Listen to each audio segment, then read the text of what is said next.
Hi guys, video में बात करेंगे सुज़लोन एनर्जी के बारे में कि सुज़लोन को लेकर क्या क्या अपडेट्स हमें नज़र आ रही है। देन सब हम यहाँ पे इस वीडियो में देखने वाले। सो इम्पोर्टेंट गाइस कि ये जो वीडियो है टोटली एजुकेशन पर्पस के लिए रहेगी। इसमें किसी भी तरह का प्रॉफिट लॉस या सेल बाय का जो रिकमेंडेशन है वो हम नहीं करेंगे। सो प्लीज़ अपनी रिसर्च करना मिस मत करिएगा।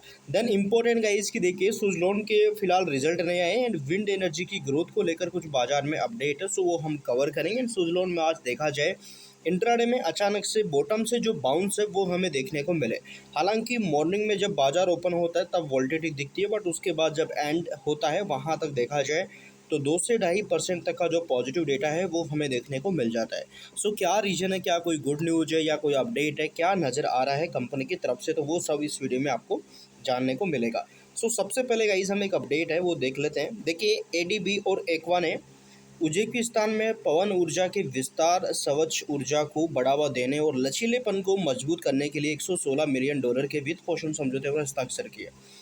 ये दो कंपनियां हैं जो विंड एनर्जी को लेकर प्लान कर रही है, जो कि यहाँ पे उज्बेकिस्तान है वहाँ की ये प्लान बना रहे हैं। देखो विंड एनर्जी देखा जाए ना गाइस, विंड एनर्जी लगता कहाँ है, ये पहाड़ों पे लगता है, ये ऐसी जगह लगता है जहाँ पे अच्छे से हवा चले, ठीक है। देन यहाँ पे देखा जाए तो चाइना अभी के टाइम सबसे आगे हमें नज़र आ रहा है। चाइना के पास एक अच्छी खासी कैपेसिटी विंड एनर्जी में दिख रही है। एंड हमारी जो गवर्नमेंट है वो भी प्लान कर रही है कि अगर गवर्नमेंट 2030 तक का जो विजन रख रही है कि हम 500 गीगावाट तक की जो रिन्यूएबल ग्रीन एनर्जी है वो कैपेसिटी चाहते हैं, क्योंकि जो पावर की डिमांड है ना भाई, वो लगभग गर्मियों के सीजन में देखा जाए इस साल, तो आप अभी हम बात कर रहे हैं 2026 की, ठीक है। देन कितनी है, वो है अभी के टाइम लगभग 256 गीगावाट, ठीक है। ये उच्चतम नज़र आई है फिलहाल यहाँ पे। बट अगर आगे चल के आपको पता है ईयरली लगभग ये बढ़ती है, ये ग्रोथ करती रहती है। देन ये अगर ग्रोथ करती है ईयरली मान के चलिए, तो यहाँ पे गवर्नमेंट पहले से ही प्लान कर रही है कि टोटली रिन्यूएबल एनर्जी की तरफ जाना है। क्योंकि इससे एक तो देखो, अगर मान के चलो कोयला से बिजली बनती है तो कई सारी चीज़ें वायुमंडल वगैरह को भी यहाँ पे प्रॉब्लम थोड़ी बहुत होती है। देन उन सारी चीज़ों को देख के सस्ती एंड ऐसी ऊर्जा जो कि यहाँ पे न्यूनतम प्राइस के अकॉर्डिंग हो, जिसका खर्चा भी कम हो, तो ग्रीन एनर्जी की तरफ जो गवर्नमेंट है ज़्यादा प्लान कर रही है, ठीक है ना। तो यहाँ पे देखा जाए विंड एनर्जी आपको पता है, देखिए यहाँ पे इससे क्या करेंगे दोनों कंपनियां मिलके $41 मिलियन तक, जिससे एबीडी अनिवार्य लीड इंजन और बुक रनर की भूमिका भी निभाते हैं। लीडिंग एशिया प्राइवेट इंफ्रास्ट्रक्चर जो कि यहाँ पे $25 मिलियन शामिल है। एनडीबी से मानकर ऋणदाता हूँ, इसमें ये क्या करने वाले हैं, ये विंड एनर्जी को लेकर वहाँ पे जो प्लांट वगैरह है वो लगाएंगे। तो दो बेस ऊर्जा परियोजना उज्बेकिस्तान की स्वच्छ ऊर्जा क्षमता विस्तार करती है एंड ग्रिड स्थिरता बढ़ावा देती है। तो टोटली कहा जाए जो ग्रीन एनर्जी की green wind energy and green energy की जो ज़रूरत है वो इंडिया में नहीं है, बाहर भी है, ठीक है ना। एंड यहाँ पे देख सकते हैं 15 देशों में बिजली उत्पादन और विलयीकरण परियोजनाओं को सूचीबद्ध डेवलपर, मालिक और संचालक है, जिसका मार्च 2026 तक बाजार पूंजीकरण लगभग $35 बिलियन था।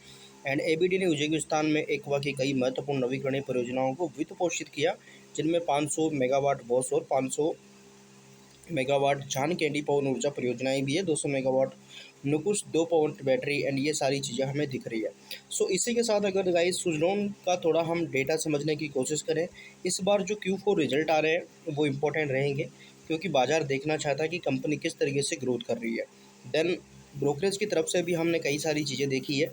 ब्रोकरेज अनुमान लगा रहे हैं किस तरीके से कंपनी की ग्रोथ रह सकती है। कोई ब्रोकरेज बोल रहा है कि रेवेन्यू 54% तक ऊपर रह सकते हैं, प्रॉफिट्स भी अच्छे हो सकते हैं। तो वो तो हमें रिजल्ट आने के बाद ही पता चलेगा कि कंपनी का जो डेटा है इस बार किस तरीके का देखने को मिलेगा। हालांकि अगर मैं प्रदर्शन की बात करूं तो ये 2-3 दिन, पिछले 5 दिन में देखोगे वोल्टिलिटी हमें नज़र आई थी, बट आज के दिन जिस तरीके से पॉजिटिविटी दिखी है 2-2.5% की, उसने यहाँ पे अच्छा जो डेटा है वो दिया है। एंड पिछले एक महीने में देखा जाए 33%, पिछले 6 मंथ में लगभग 3%, पिछले एक साल में लगभग न्यूट्रल हमें डेटा देखने को मिला है। बड़ा हेवी कंसोलिडेट कंपनी ने किया है। तो रिजल्ट को लेकर तो गाइस फिलहाल कोई डेट नहीं आई है, रिजल्ट को लेकर कोई ऐसा डेटा नहीं है कि कंपनी भाई पर्टिकुलर इस डेट को रिजल्ट देगी। कंपनी ने अभी तक कोई ऐसा जो डेटा है, अपडेट है, बोर्ड मीटिंग डेट वगैरह है, वो बाजार को सूचित नहीं किया है। देन यहाँ पे भी आप देख सकते हैं। साथ ही साथ गाइस अगर अपन आज के डेटा के बारे में थोड़ा डिस्कशन कर लें, तो लगभग 32-33% के आसपास इक्विटी डिलीवरी नज़र आई, जिसमें टोटल अगर वॉल्यूम देखा जाए आज की, 9,82,00,000 इक्विटी हमें वॉल्यूम नज़र आ रही है, जिसमें 3,18,00,000 इक्विटी डिलीवरी बताई जा रही है डेटा के अकॉर्डिंग।